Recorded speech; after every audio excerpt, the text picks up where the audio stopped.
I fear not the dark itself, but what may lurk within it. Welcome to Lurk, bringing you creepy, strange, and bone-chilling stories, with your hosts, Tim Harrison and Jamie Jackson.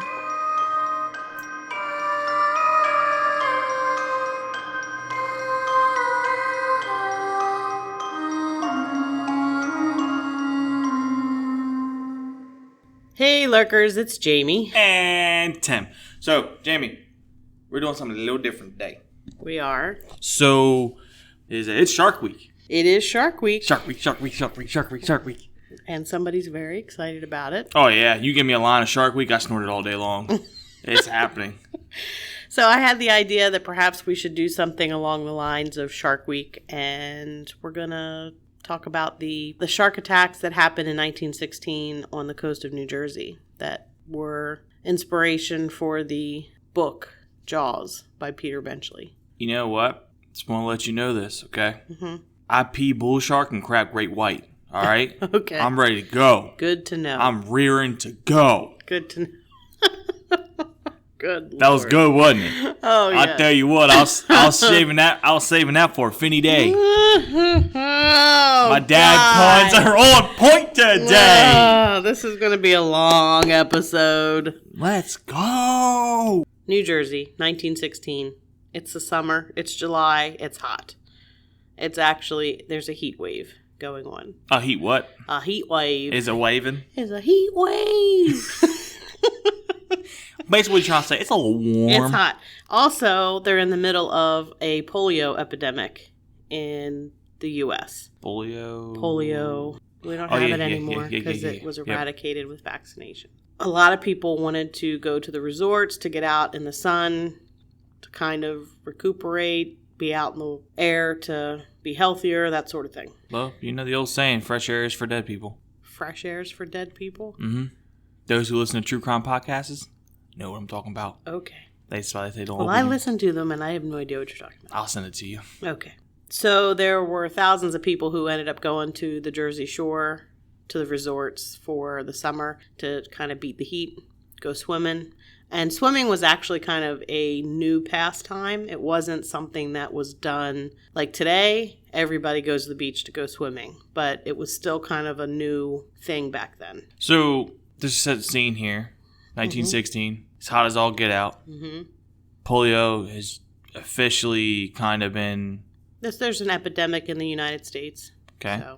And then everybody goes, hey, let's go swimming. Mm-hmm. Basically, yes. Okay, cool. Between July 1st and 12th, there were 5 people attacked. 4 died, 1 survived. Woo! So we're just going to get right in there. July 1st is the first attack.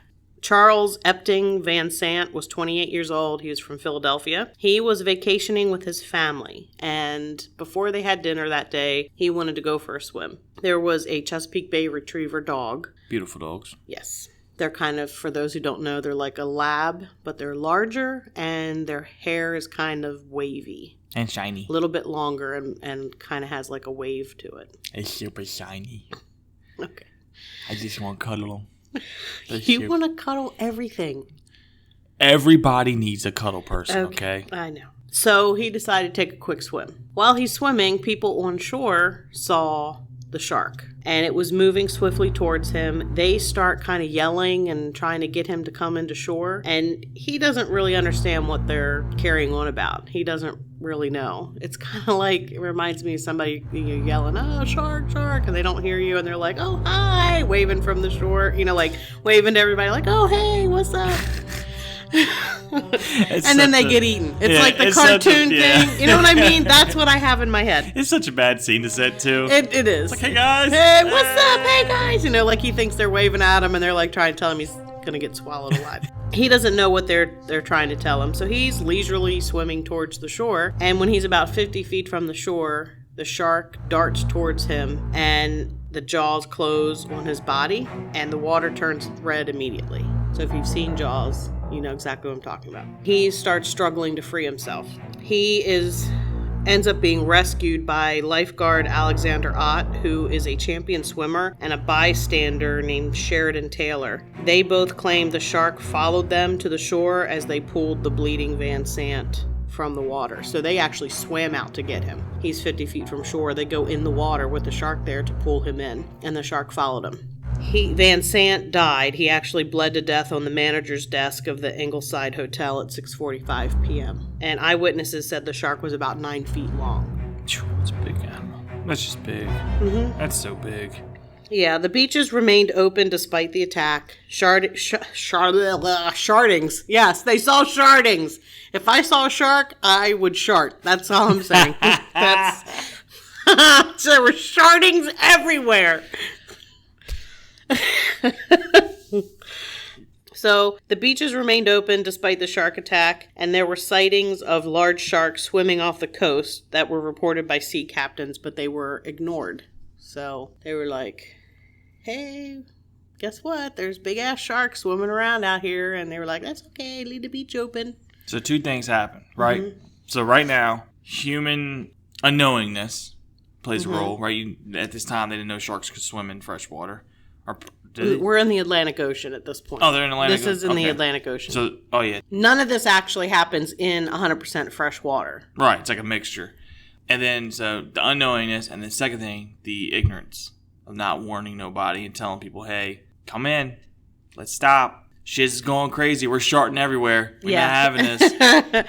I was going to say this for a little later, but basically the frame of mind by scientists is that sharks don't attack people and that they won't attack people. And I even read that some of them felt that sharks didn't have the ability to even bite off appendages of people. So there was really not a lot of really good scientific evidence. Can I be a scientist then?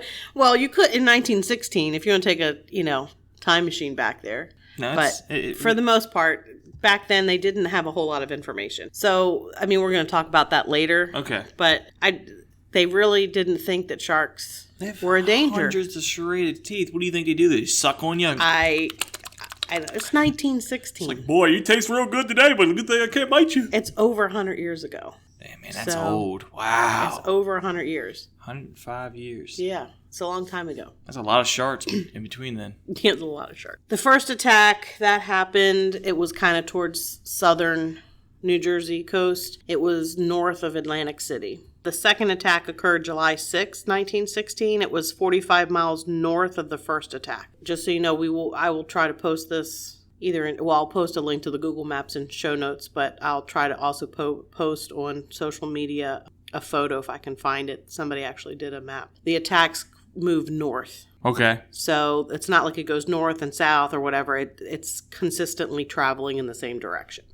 That's interesting. Mm-hmm. So we're 45 miles north of the first attack. A gentleman by the name of Charles Bruder was a 27-year-old Swiss bellhop at the Essex and Sussex Hotel, and he was swimming about 130 yards from shore. He was beyond the lifelines. I guess they actually had lines out in the water. But if you go swimming at the ocean, most of the time there's a point when the lifeguards will whistle and call you back closer to shore. There's a certain point that they don't want you to go beyond. Yeah. He was out past that point, basically, for reference, because they don't have lines in the water, actual line, like rope lines is what I mean.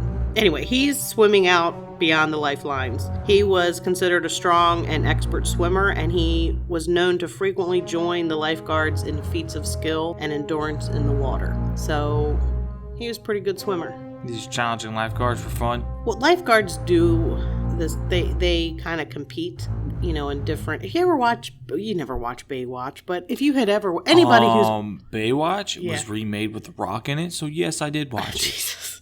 I did. Okay, whatever. It's better with David Hasselhoff. It just is. Well, David Hasselhoff is a hot hunk, but I'm just saying, The Rock. That's not what I was saying, but whatever. The Rock.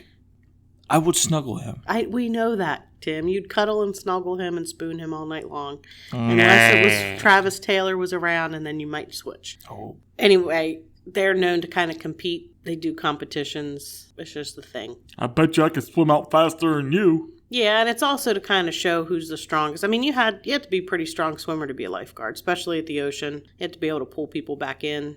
I'd imagine back then you had less to use. Like now they have the float that they carry with them, and back then they had to sometimes pull a boat out to take a boat out to rescue people.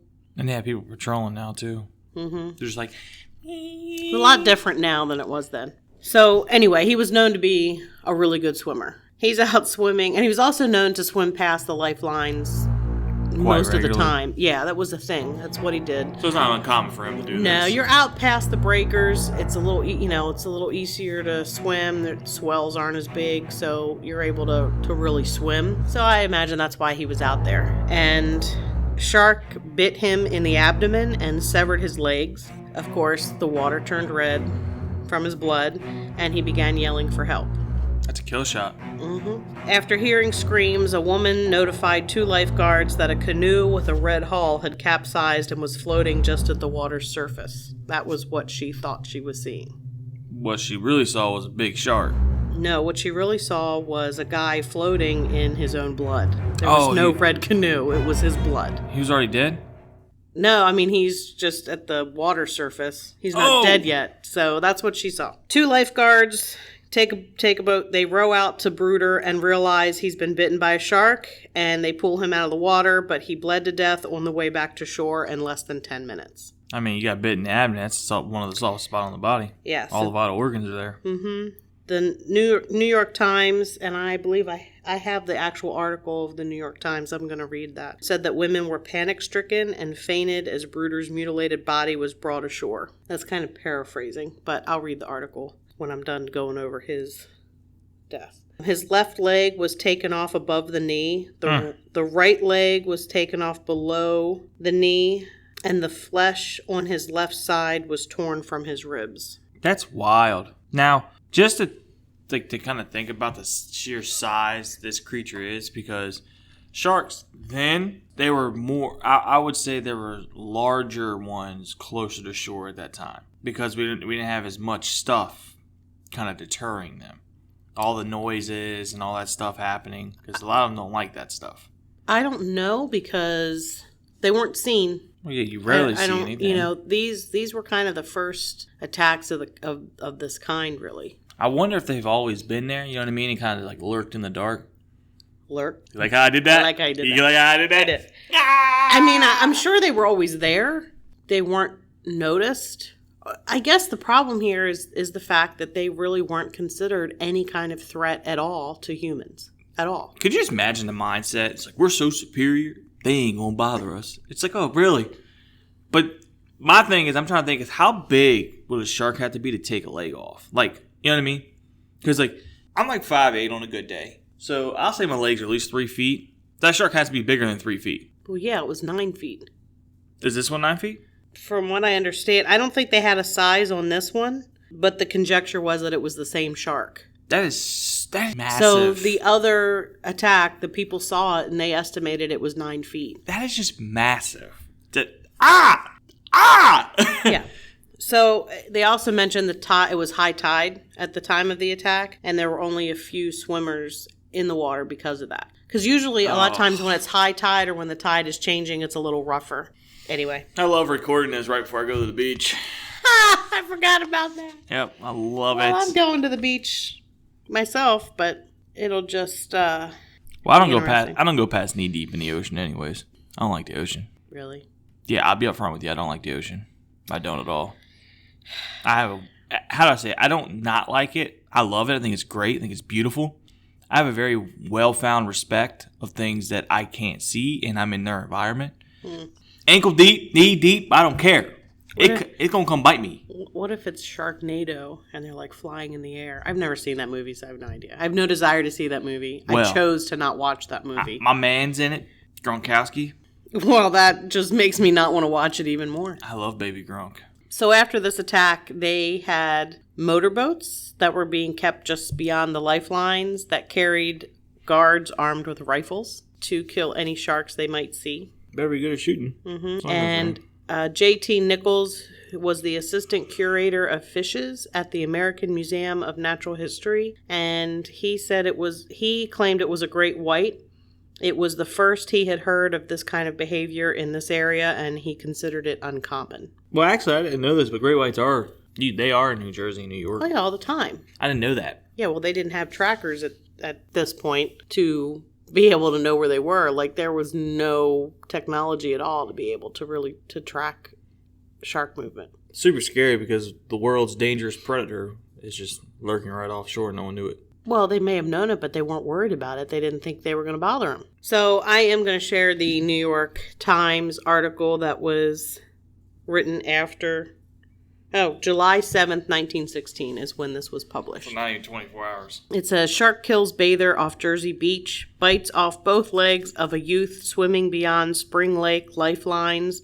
Guards find him dying. Women are panic-stricken as mutilated body of hotel employee is brought ashore. Special to the New York Times. Spring Lake, New Jersey, July 6th. Hundreds of men and women and many children were on the beach this afternoon when a swimmer, far out beyond the outer lifelines, raised a cry for help.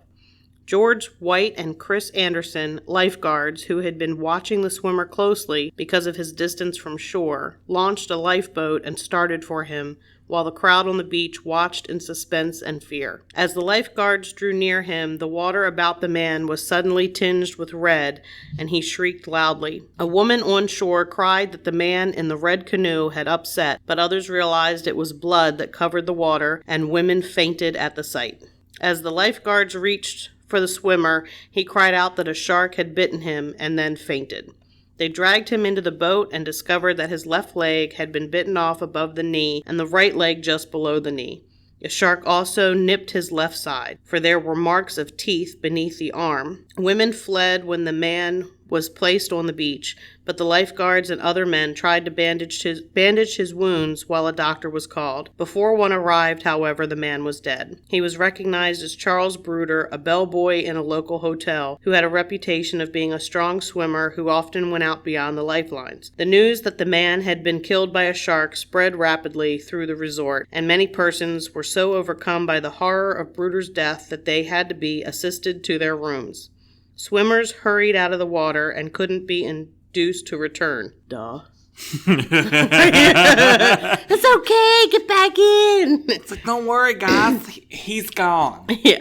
So far as the lifeguards and old residents could recall, Bruder's was the first death due to a shark at this resort. Sharks have been caught occasionally in fish pounds, which is a type of net, but none was ever seen near shore before.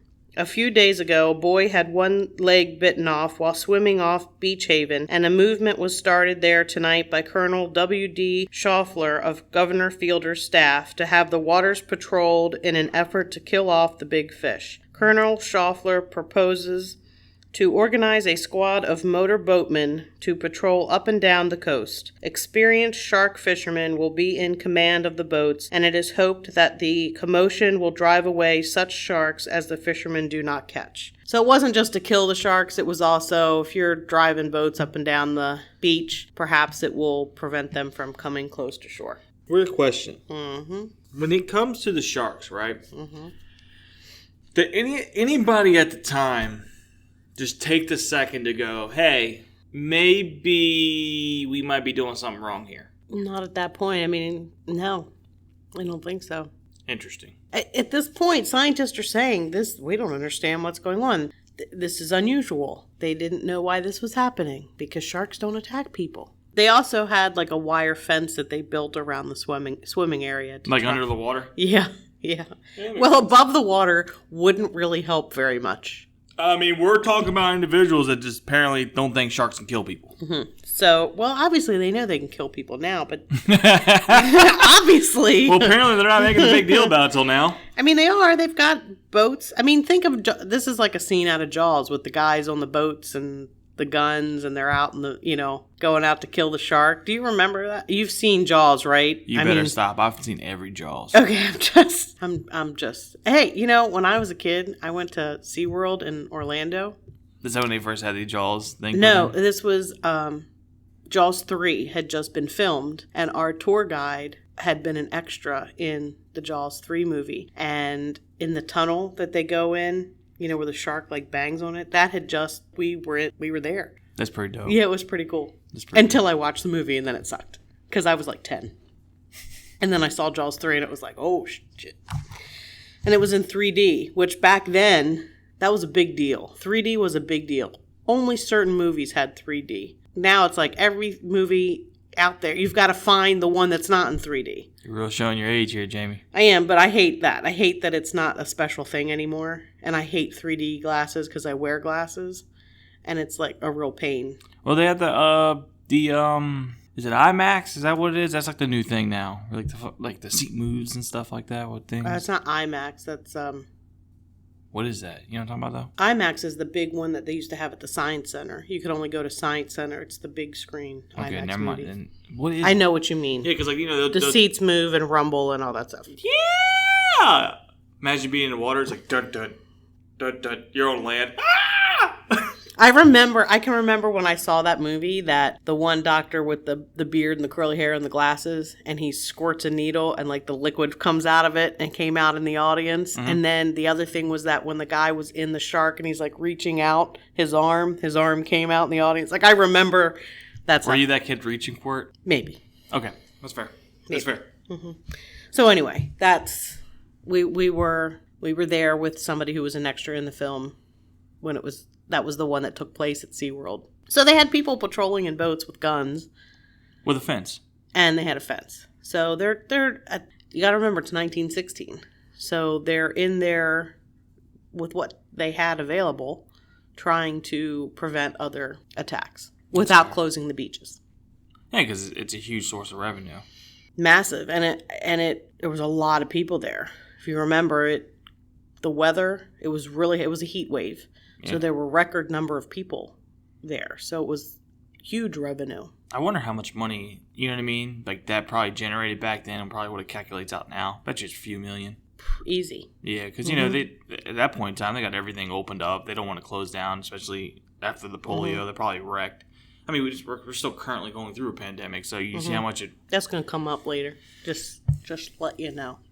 Is it? An interesting point. Yeah, something that's just interesting I saw that was kind of like, interesting. We might be crossing the line here together then. Maybe. So, anyway, back to the shark attacks. Let's get back to the story, Jamie. Let's get back to the murder and mayhem. Okay, so we've had 2 people bitten, eaten, partially killed, but they're both dead. They did. On the coast. They're on the Atlantic coast. The next attacks took place in the Matawan Creek, which is 30 miles north of attack number 2. So again, it's moved north. Okay, and it's 75 miles from the original position. Yes. 75 miles away from where the first attack was. We're in a creek. Correct? Creek. We're in a creek. We're not in a creek. That's a creek. Now, this water was brackish. I believe it would. Well, yes, it would be. The water here is brackish, which means it's mixed. Salt and fresh water mixed. Most creeks off of bay. This one is kind of off of a bay. I had a little mini map. Mini map. So yeah, Matawan. It looks like it's off of what is that? It's off of Raritan Bay, south of New York City. South of Coney Island. That's Atlantic City. Is that the Atlantic City everybody talks about they go party at? Mm-hmm. Okay, because I thought Atlantic City was in Georgia. Atlantic City's in New Jersey. It's where all the casinos are. Wow. Mm-hmm. Is this going through the tax? So, Matawan Creek is off the Raritan Bay. Brackish water. Not where you would think a large man-eating shark would be at all. So the location made it an unlikely area for interactions with sharks, like I said, because of the brackish water and the location. But Thomas Cottrell, a sea captain and a resident of the town of Matawan, spotted an 8-foot shark in the creek, but the town dismissed his claim. So he's already saying, hey, yo, there's a big-ass shark in the creek. And they're like, whatever. I mean, knowing what we know now, that's where bull sharks... I know particularly bull sharks. I don't know if there's any other one that goes freshwater, but I do know they like to lay their young in brackish or fresh water because it's not many predators. Thank you for, jumping ahead. But yes, you're correct. Bull sharks reproduce in brackish water. Oh, is that... It's further down when we discuss the shark itself, what it was. You know, the theories area of our conversation. I wanted to feel smart. How many? You are. You're total. I want to be smart here, Jamie. Not everybody can do 30 pages of research and be just naturally smart. My jackass needs to learn how to, you know what I'm saying here, you Jamie. do. You're already telling me everything. Anyway. Yeah, so edit it out then, damn it! I won't. It's a little bit, I'll edit out your little tirade, but yes, bull sharks breed in brackish water, and they are the only shark that can survive in fresh water. Little foreshadowing there. A little nervousing. You know, I don't think that's a word, but we'll go with it. So, July 2nd, 1916. It's around 2 p.m. There's a group of boys swimming in the creek. Lester Stillwell is 12, and then he's joined with Johnson Carton, Frank Close, Albert O'Hara, Charles Van Brunt. They also had a dog with them. One of the boys brought their dog. And they were what I call dock diving, where you run and jump off the end of the pier or the dock and then swim back. We call it just jumping off the dock where I come from. Dock diving, pier jumping, whatever. I did it a million times as a kid and as an adult. So that's what they were doing. They're swimming back back to the dock when one of the boys says, Lester's gone. Oh. Yeah. So they look back and they said they saw the fin and tail of a shark, and then they went running up yelling for help. A group forms, of course, because the boys are screaming and yelling. Lester's gone, they see a shark. People got into boats and started searching for him in boats, but they couldn't find any sign of Lester or the shark. And then three gentlemen, Stanley Fisher, Arthur Smith, and George Burlew, removed their clothes. They're in bathing trunks. And I say bathing trunks, that's not, I would say bathing suit, but the information said bathing trunks because that's what they were called. It was 1916 at this point in time. So they're in their bathing suits and they dive in, even though they were cautioned against doing it. I mean, there's a shark in the water. It's attacked a boy and they're jumping in the water, but they're trying to get the kid. They don't. I think pretty much they were trying to find his body. He's been under for a long time. Oh yeah, he's dead. It's a search and recovery, and they know it at this point in time. Probably yes, but they just want to get the boy. Stanley reportedly dove to the bottom, hoping to find the body of the boy, and that's when he was attacked. The shark drew him under the water twice with a grip on his right leg between the knee and hip, and when he came up the last time, he yelled, "Help me." I can't even imagine witnessing that. Or the shriek, because it's not like a... It's not just... It's it's probably like blood-curdling shriek. Mm-hmm. Anyway. So 2 men in a boat went to help, and Stanley is swimming with his good free leg towards the boat, and when he got near, the shark, and this is a quote from the newspaper article, crunched his teeth together and stripped the flesh to the bone and disappeared. Because my research actually involved reading the actual newspaper accounts of all of these attacks. That was because I have found that in especially situations like this, it's easier to go directly to the first source, so to speak, are those newspaper articles. Oh yeah, things get bunk hooey. Yes. Later on down the line. Yeah. Stanley's pulled into the boat. They make a makeshift tourniquet with rope. They get him to shore. They're searching for a doctor. Apparently there was a doctor who was on vacation. They're searching for a doctor. Finally, half an hour later, one shows up. He, does what he can there and then sends Stanley to the hospital via train. Again, it's 1916, That's the fastest means of transportation at this point in time. Yeah, and he was conscious through all this. He was not unconscious. And he said he had a hold of the boy in the spot where he was last seen and that the shark had let go of the boy and then attacked him, meaning Stanley. So Stanley had the boy and the shark let go of the boy's body and then went after Stanley. Stanley Fisher died on the operating table before he could even undergo an operation. He was only 24. And then Arthur Smith, who had also been in the water with him, said he felt the shark brush against him, but he swam in the opposite direction. That was the third attack. 4 people are dead. So 4 dead. Mm-hmm. That leaves 1 to be injured, correct? Yes, because Lester is dead. Lester's body is still not found yet. He's dead. Yeah, unless he can miraculously breathe on the He water. can't. I don't mean that as a joke, but... No. Spoiler alert, Lester's dead. Yeah. 30 minutes later, Joseph Dunn is bitten by a shark. Joseph Dunn was the other individual in the water? No, this is further down. He's in a different location in the creek. Separate in the creek. Separate. He's with friends, his brother and a friend supposedly. They are a little bit further down the creek or in a different location, and they are doing the same thing. Jumping off the dock, swimming back, jumping off the dock, swimming back. He's grabbed by a shark while he's swimming back towards the dock. So he's jumped in, he's swimming back, shark grabs him. He reaches the dock and he's assisted by his brother and a friend.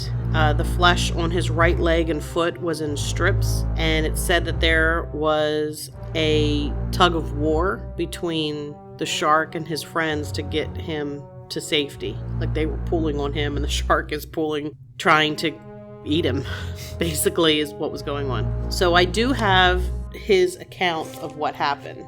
Joseph Dunn's account? Joseph Dunn's account.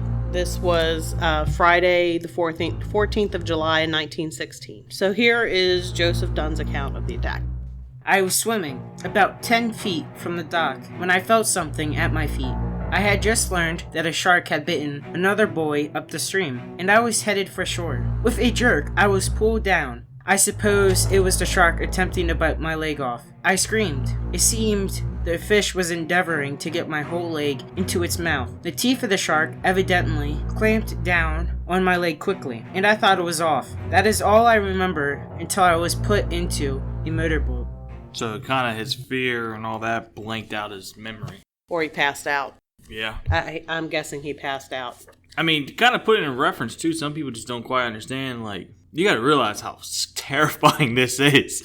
You look down and you see this thing. Sharks aren't normal-looking creatures, you know what I mean? Like they're scary looking. Yeah. And I have heard, and I don't know because I've never been bitten by a shark, but I've heard that their teeth are sharp enough that when they grab you, it's almost not painless, but it's like you don't realize your leg is gone. That's it. From everything, from all the shark attack stories, all you feel at first is a tug. Mm-hmm. And if you feel a tug, it's... Your leg's gone. Yeah. I realize their teeth literally can cut through flesh like it's paper. They cut through seashells off of turtles and stuff like that. Like, come on now. If they can rip that apart, our flesh ain't like that. No, but the scientists at this point didn't think that they could bite off the leg of a person. Well, I think the individuals... They didn't have anything to go by. They really didn't have... What means did they have of studying sharks and their habitat? At this point in time, I think fishermen are smarter than scientists when it comes to the water at this point in time. Well, I agree with you because they're on the water. Yeah. You know, they witness it. They see things that have probably been attacked by sharks and things. Yeah. So, they probably even caught a few. Well, the one guy's like, there's an 8-foot shark swimming in the creek. Before any of these attacks in the creek happened, he's like, hey, guess what? There's a shark here. It's 8 feet long. Yeah, I've seen it multiple times. Whatever. They're like, bung hooey. Joseph Dunn does manage to live, and he does keep his leg. The shark did not bite off any of his leg. It just kind of shredded the skin. He did have scarring and a limp that the doctors felt that he would outgrow when he got older. So it filleted him a little bit. A little bit, yeah. But he did manage to live. There were attempts made to locate the body of Lester Stillwell, who was the first of the two killed, the boy that was killed up the creek a little bit. They probably never found him, did they? Yeah, they did. Oh, they did? Mm-hmm. They were trying to find his body, and they were also trying to find the shark, so they were exploding dynamite in the creek. Wow. Honestly, I have heard that if you fire like cannons near the water, if you're trying to get a body, it will force the body to rise. The vibration, I think. Really? That's what I've heard, yes. And they also had wire netting that was weighted on the end and fishing nets that were stretched across the creek. It all proved fruitless. They never caught the shark, saw the shark. 2 days after the shark was seen, 2 days after where the attack happened, there's a shark that is seen, and a crowd gathers, more dynamite is set off, a large shark hook is baited and left in the water, but it went undisturbed, and Lester's body was recovered about 250 feet west of the area where the attack happened. So they did recover his body. Okay. When they looked at Stanley Fisher's body, he was the 24-year-old that died trying to recover Lester's body. So the second one that died in the creek. They looked at his body, and the shark's mouth measured 14 inches, and that meant the shark was over 9 feet. And that was based on the bites on Stanley Fisher's body. So another article in the New York Times, July 14th, 1916. I'm only going to touch on a couple things out of this one. They said sharks were seen in the Hudson River. Said 2 very large fish, said to be sharks by those on board the Hudson River steamer Berkshire, passed the vessel going up the river opposite Tarrytown yesterday morning at about 3:30 o'clock. Their presence was detected when several passengers saw a large triangular fin pass the vessel with great speed. Robert Palmer of Troy, New York, who spends his winters in southern latitudes and is familiar with sharks, told them the fin was that of a shark and a very large one. They went to the hurricane deck and told Captain Wilson about it, and he was inclined to think it was a joke. While the passengers were talking with him, there was a cry of, "Shark! Another shark!" And they looked to starboard, where they saw another large fin streaking up the river. The second fish seemed to follow the same course as the first, and its fin was in sight for some time. And I read that a little strange because the print is like microscopic. Yeah, that's tiny. It's very tiny. All right, so that's all I'm going to read from that one. So now we get to kind of figure out what kind of shark it was. Oh, I got some theories for you. I got some theories. After the second incident, which was Bruder, which was the guy who had his legs swimming past. Yeah, he was out too far. Scientists and the public presented theories to explain which species of shark was responsible for the Jersey Shore attacks, or if they thought there were more than one shark involved, which is possible.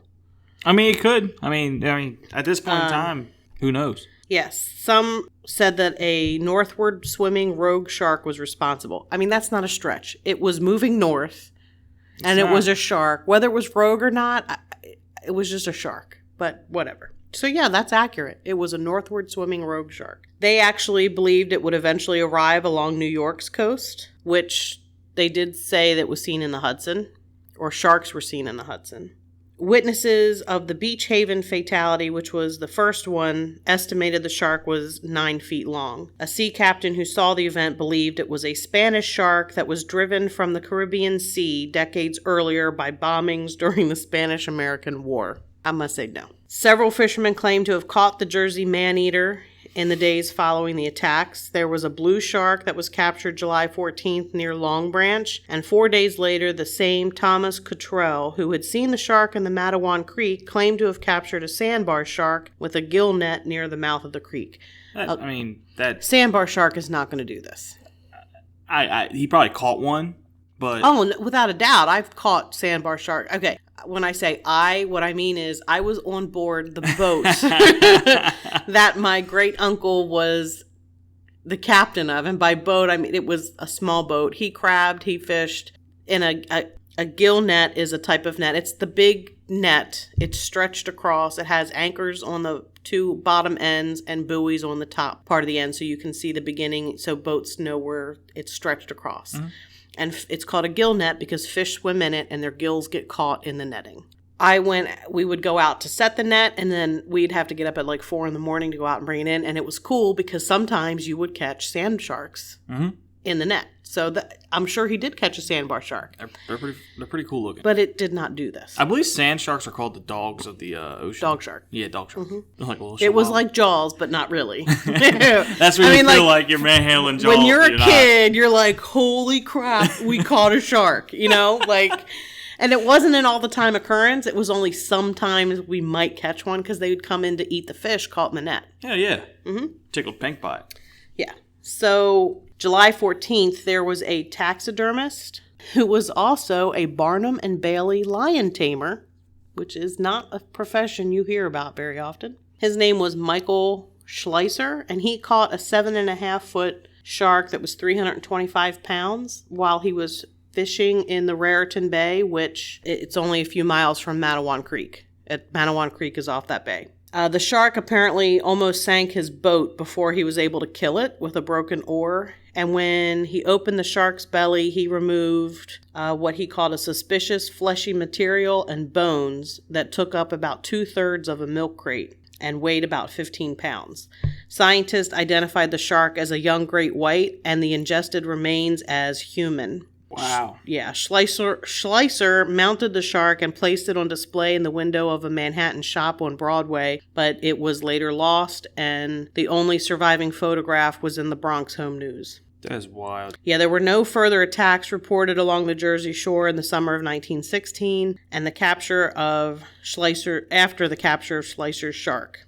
Murphy and Lucas, who were scientists, declared the great white to be the Jersey man-eaters. So that's what they thought it was. There were some people who suggested that they did not think a shark was the likely responsible party in these attacks. They thought that it was sea turtles. And they were saying that sometimes they had seen turtles that were large enough to inflict wounds like that, and that they were of a vicious disposition and when annoyed are extremely dangerous to approach. And it is my idea that Bruder may have disturbed one while it was asleep on or close to the surface. It was not a sea turtle, just so you know. There was another thought that 1916, World War I, that sharks had been following U-boats and they were eating people killed during World War I, and they had a taste for human flesh, and they followed the U-boats to America and started attacking people. To paraphrase, I'm paraphrasing, but that's basically the theory that was out there. I would say they did probably follow behind them to eat whatever gets thrown off. I mean, come on now. They're opportunistic animals. U-boats were submarines. They weren't throwing anything off of them, or they were drowning. Yeah. They were drowning. they were drowning. Anyway, those are the theories. Just to give you an idea, a great white shark, a female is 15 to 21 feet full grown, a male is 11 to 13 feet. They are responsible for the largest number of reported and identified fatal, unprovoked shark attacks on humans. Typically, there's less than 10 per year globally of great white attacks. My theory, and it probably goes along with your theory because you already said the shark is a bull shark. Yeah, 100% it's a bull shark. So bull sharks are between 7 and 11.5 feet, full grown, which is right in with the size of everything that had been cited. The 9-foot length that people were talking about, the 8-foot length that sea captain Thomas Cottrell said he saw in the river. Bull sharks have short, blunt noses. They also have a very aggressive nature. And they're known to headbutt their prey before attacking, which that's all the reason why they're called bull sharks, is because they're very aggressive and they headbutt their prey prior to attacking. Fun fact, I think their body has like 5 times the amount of testosterone as any other shark. Yes. That's something, yeah, they have more testosterone, which is why they're more aggressive. They like shallow coastal waters, and they are known to be the most likely shark to attack humans because they like to be in the shallow coastal waters and because they're aggressive. They are the only shark that can inhabit fresh water, and they breed in brackish water in the summer months. So, you have a shark attacking people in the summer months in a brackish creek, it is probably going to be a bull shark. And probably a pregnant one, too.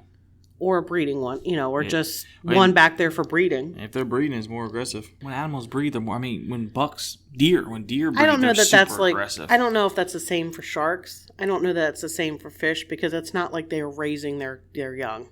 They poop them out and leave. It's like... Hey, it's the ultimate survival of the fittest. That's how, fish... And I don't know, do bull sharks have live pups? Or do they have eggs? Because it depends on the breed of shark. And I don't know with bull sharks. I believe bull sharks have them in a sack. Like the egg sack. Yeah, like they wrap around. They're laying on... Or as Ethan used to say that people pooped out babies. They're pooping them out and they're going. They're not being protective. But they're just nasty sharks anyway. Yeah. Sharks also are attracted by vibration in the water. I made sure to mention where there was a dog. So the first attack mentioned the Chesapeake Bay Retriever in the water also. Both of the attack locations in the creek.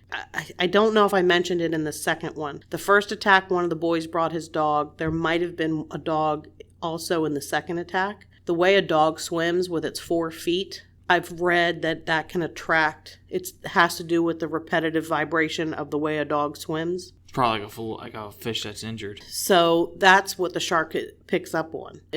Plus the kids are jumping in the water, so there's tons of vibrations for them to be attracted to and come into. But this is the thing I mentioned about pandemic. Sharks killed 10 people globally. 2020 had the highest shark kill rate since 2013. What was different about 2020? Pandemic. We had a pandemic. Mm-hmm. So I think people are going outside. You feel safer outside in a situation like that. Going to the beach, getting out in the sun, and getting eaten by sharks. So, Can I tell you my idea on that? Mm-hmm.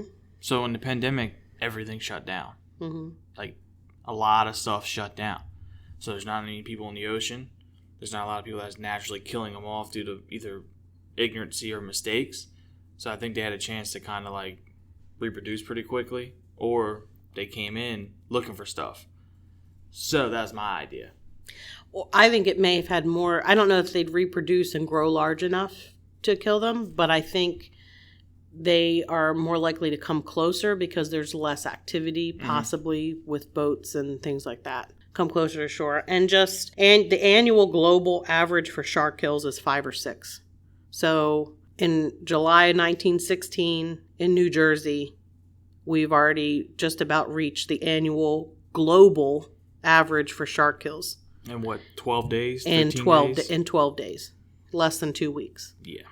So it was a pretty significant. It doesn't seem like sometimes people look at it and it might not seem crazy. It was crazy. Oh, yeah. Even for today's standards, it was crazy. And is this how many sharks we kill? No, this is the odds of being killed by a shark are 3,748,067 to 1. So you're more likely to be killed by, I think, bees, wasps. I don't remember the other animals, but other things other than a shark. I wonder if you're more likely to get struck by lightning at those You odds. are. Mm-hmm. You are. Bottom line theory, I think it was a bull shark. Oh, yeah. I think it was a breeding bull shark, in my opinion. I don't know if it was the same shark in all 4. Well, it was 5 attacks. I don't know if it was the same one in all 5. I definitely think it was a bull shark in the creek. Yeah, the attacks in the creek, I think, are done either by a bull shark, and they were only, like a few miles apart, 20 miles apart, 25 miles apart? In the creek, they weren't even that far apart. All right, I think that's the same bull shark. I think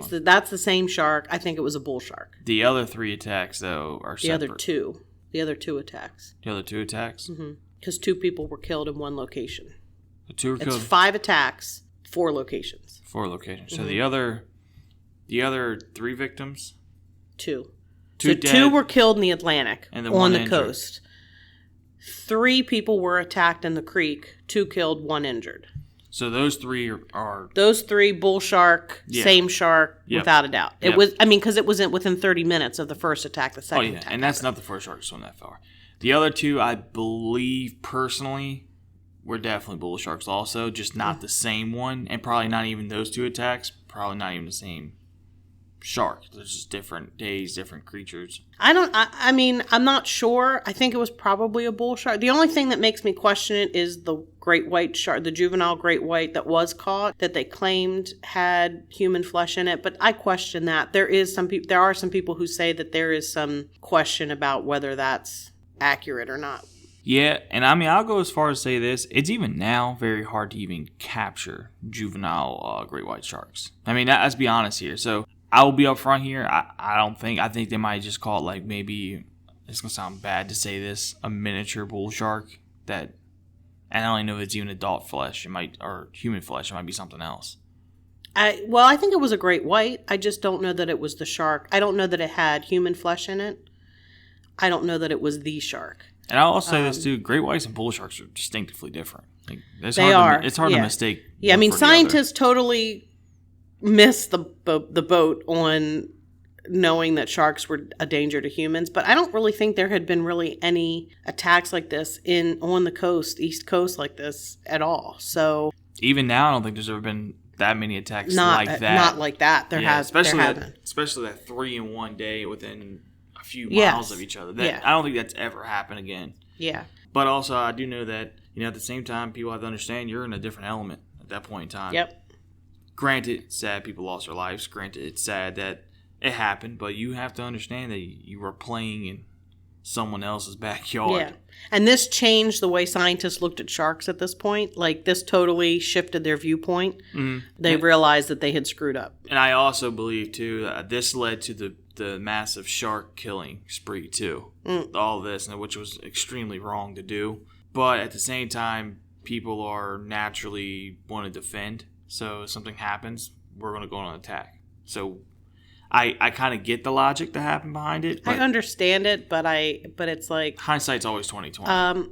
you're in their territory, and if they're hungry, and there was some speculation that perhaps there was a shortage of food, and this was easy prey. I'm sorry, humans are easy prey in the water for a shark. Yeah.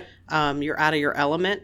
They're in their element, and I don't think it was a bloodthirsty, out for human blood type of situation. No, it was just opportunistic. I just think it was the opportunity. You had thousands of people at the shore, more than normal. You had people in the water more than normal because there was a heat wave. So there was more opportunity and tons of movement in the water. And I think that drew the shark, that drew their attention. That's why I'm not sure if it was one or two sharks. I think the Atlantic attacks in the Atlantic, the first two, same shark, possibly not the same as the attacks in the creek. So I think at most it was two sharks, but there is a possibility it could have been one. It could have found that it was easy to kill people. And I will say this about sharks, at least, from what at least I gathered from all this information, even though that Lester was with friends, it sounds like he was away from his friends. Like his friends were in front of him, and he was behind them, like catching up. So there was two, there was one. So a shark looks at it and goes, okay, I'm going to go after the weaker one. And because typically if you're in the ocean swimming, if a fish is falling behind, it's a weaker one. There's something wrong with it, and they're going to go after it. So the individual swimming past the breakers by himself, you know what I mean? Yeah. The two divers, one went one way, one went the other way. I mean... Well, the one actually was holding the boy's body while the shark had it in its mouth. Right, and it came back after him. And then it pulled it, and and then it went after him. And then the one guy that got his leg bit, that his two friends grabbed, the shark let go. I was like, all right, there's too many of them. We're gonna let go. It was like a tug of war with the shark. Yeah. And apparently, I think he was the one who was kicking and fighting with his other free leg. It had him by one leg, and he was kicking and carrying on because he actually said the shark was a coward. But if most people say if you're attacked, you punch them punch them in the nose, go for their eyes, their gills, and they let go. Yep, they got all their sensors are located in their snouts. Yes. So you punch that. Actually, if you hit hard enough, you actually will kill the shark because it won't kill it then. I didn't mean to snap, but it won't kill it then. But later on down the line, they actually use that sensory deprivation, that's what it's called, to figure out what's going on in the water. So if you damage that, they won't know how to hunt. So that plays a bigger role than what people think. Also, sharks can't see when they attack. They close their eyes. They have a layer that goes over their eye that protects their eye from that. So if you stab it, they're immediately going to let go because they can't see what's going on.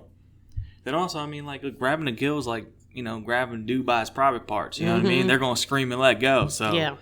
So that probably saved his life. Oh, 100%. The fact that he was able to kick his free leg and he kicked and fought. Come on, easy meal that doesn't fight back or a meal that's going to... Well, I think he probably was kicking around and the shark had no choice but to let go. And then he was close enough to the dock and his friends knew what was going on that they were pulling him up while he's kicking and carrying on. At that point, the shark's like, I don't need it this bad. Yeah. Nah, you got that's okay. It's all yours. Yeah, I'm going to take a little bit though. You eat them. I'm going to take the tender. You'll take the loin. Bye. Yes. So this was I believe the inspiration behind the book Jaws by Peter Benchley. I highly recommend reading the book. I also recommend the movie. Scared the crap out of me as a kid. Still scares the crap out of me as a grown adult because sharks are real and they really eat people and they are in the water and you can't see them. So they do. That is something that makes me nervous. And they keep growing.